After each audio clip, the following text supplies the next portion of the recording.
சொன்ன உடனே அந்த மாநாட்டுல இருந்த ஒட்டுமொத்த மக்களும் ஆர்ப்பரிச்சதும் விசில் சத்தமும் கரவாசமும் விண்ண பிளந்தத இப்ப இருக்கிற தலைவர்களால ஏத்துக்கொள்ளவே முடியல.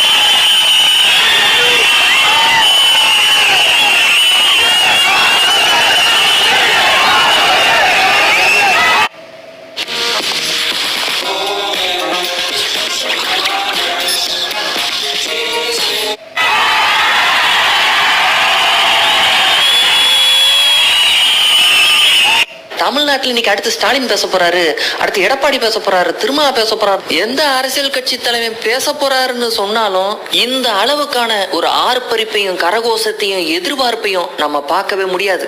இந்த மாநாட்டை நடத்தக்கூடிய பொறுப்பை சீமான் கோயம்புத்தூர் நாம் தமிழர் கட்சி பொறுப்பாளர்கள் கிட்ட தான் கொடுத்திருந்தாரு. உண்மையிலேயே நாம் தமிழர் கட்சியின் வரலாற்றிலேயே ஒரு வெற்றி மாநாடா இதை நடத்தி முடிச்சிருக்கிறாங்க. அவர்களுக்கு பாராட்டையும் அண்ணன் சீமான் தெரிவிச்சிருக்கிறாரு.